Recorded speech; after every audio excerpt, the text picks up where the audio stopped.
Lembre-se, somos peregrinos. Olá, espero que você esteja bem. Nós estamos aqui mais uma vez, hoje para darmos continuidade ao estudo de 1 Pedro, capítulo 2. Mas antes é necessário que a gente faça alguns pedidos, como já temos feito em todos os estudos, esses pequenos estudos anteriormente. Nosso pedido é que você não apenas curta, mas compartilhe esse estudo com seus parentes e com seus amigos. Pedimos também para que você adquira a Bíblia 365, porque nela você vai ler um livro, um capítulo do Antigo Testamento, um capítulo do Novo Testamento, um salmo e um trecho de Provérbios. E pedimos também para que você participe de pelo menos um dos estudos que disponibilizamos ali na igreja. Você pode ver os dias e horários aí na descrição desse vídeo. Então, indo já para o texto de hoje, eu quero destacar com vocês aqui a partir do versículo 11, que diz: Amados, insisto em que, como estrangeiros e peregrinos no mundo, vocês se abstenham dos desejos carnais que guerreiam contra a alma. Vivam entre os pagãos de maneira exemplar, para que, mesmo que eles os acusem de praticarem o mal, observem as boas obras que vocês praticam e glorifiquem a Deus no dia da sua intervenção. A gente falou ontem aqui, no estudo de ontem, a respeito de um chamado aí para a santidade, que nós precisamos ser santos, porque o nosso Deus é santo e a santidade é um comportamento que a gente tem, o mesmo comportamento de Deus. E aí agora Pedro então traz para a nossa prática como que nós devemos viver nesse mundo. E antes dele falar dessa postura que nós devemos ter, né, ele vai então nos lembrar que somos peregrinos nesse mundo. Falamos ontem também um pouco a respeito de sermos peregrinos nesse mundo.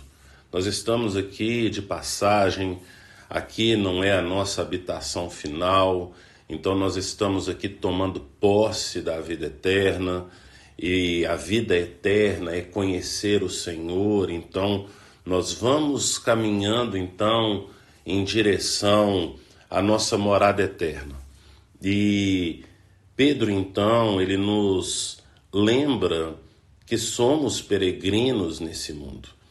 E que porque nós somos peregrinos nesse mundo, as coisas desse mundo não podem nos prender. Porque se as coisas desse mundo nos prenderem, nós ficamos presos nesse mundo. E aí ele vai falar então que nós devemos nos abster dos desejos carnais que guerreiam contra a alma. Se você observar 1 João, a primeira epístola, a primeira carta de João, lá no capítulo 2, versículo 16, ele vai falar que os desejos dos olhos, os desejos da carne e a ostentação de bens, isso não provém do Senhor. Isso não tem nada a ver com o Senhor.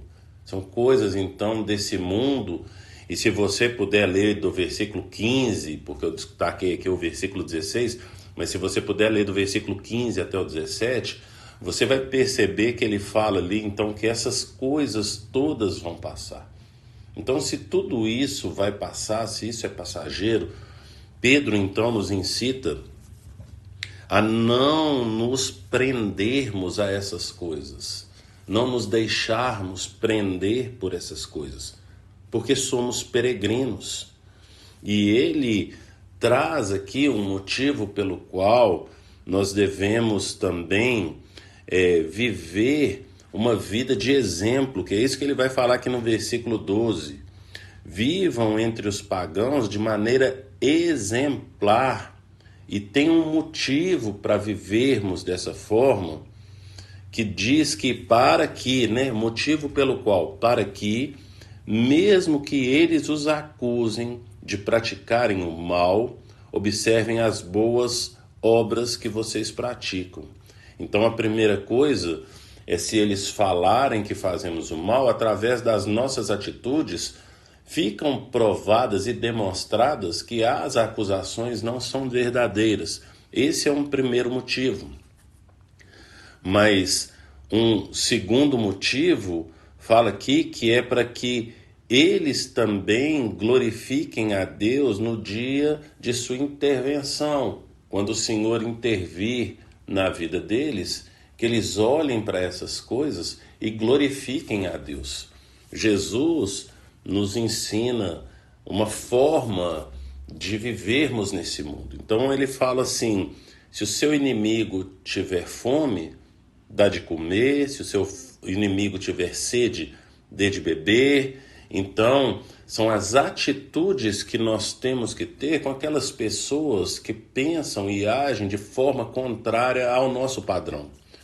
Porque no meio dessas pessoas, pode ser que estejam ali alguns eleitos do Senhor. E eu estou usando essa palavra eleito propositalmente, porque aqui no versículo 9 desse mesmo capítulo, 2 versículos antes dos que a gente destacou aqui hoje, vai falar então que nós somos uma geração eleita, sacerdócio real, nação santa, povo exclusivo de Deus.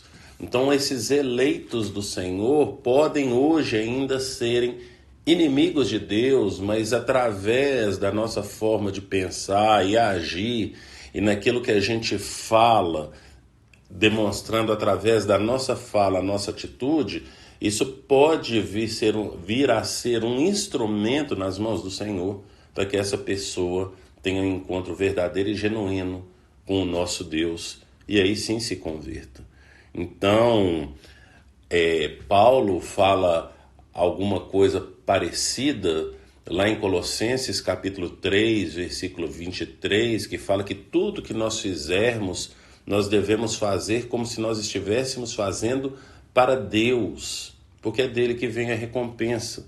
Então Pedro aqui no caso está falando coisas parecidas. Você pode perceber então que o pensamento cristão é o mesmo, tanto para Paulo falando para os gentios, quanto para Pedro falando para os judeus, e João também falando para judeus e gentios, né?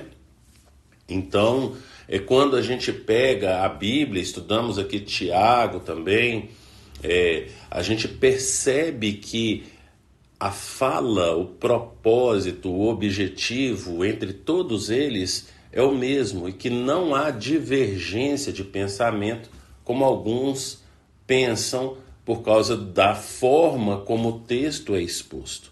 Então, quando falamos aqui a respeito de conduta, nós temos um motivo para termos tal conduta. A conduta é que nós somos filhos de Deus, e filhos de Deus significa que nós fazemos as mesmas coisas que Deus faz. Então, por isso que Jesus, lá em João 1,12, fala que nos deu, né, o poder de sermos chamados filhos de Deus. Então, nós fazemos as mesmas coisas que Deus. Então, se somos filhos de Deus, nós nos comportamos como Deus, agindo nesse mundo da mesma forma como o Mestre Jesus Cristo de Nazaré nos ensinou através de suas palavras, através da sua palavra, através da Bíblia Sagrada, através dos evangelhos. Então a gente aprende uma forma correta. Então nós nos tornamos amigos de Deus por causa disso, e filhos de Deus porque praticamos as mesmas coisas e as mesmas obras. Então podemos ser chamados de filhos de Deus se praticarmos as mesmas obras. E diante disso, nós entendemos então que somos peregrinos nesse mundo. Nós não somos desse mundo. As coisas desse mundo, isso não nos prende. Falei aqui ontem que nós podemos ter todas as coisas desse mundo e usufruir de todas elas, mas elas não podem nos ter. A diferença entre nós e as pessoas do mundo é que nós temos as coisas e usamos essas coisas, porque amamos pessoas. Mas no mundo as pessoas usam outras pessoas porque amam as coisas. Então que a gente venha entender que somos peregrinos e que temos a mente de Cristo. Então nós não nos comportamos como esse mundo se comporta, não agimos como esse mundo age, mas agimos como o Senhor agiu, porque Ele é o nosso exemplo.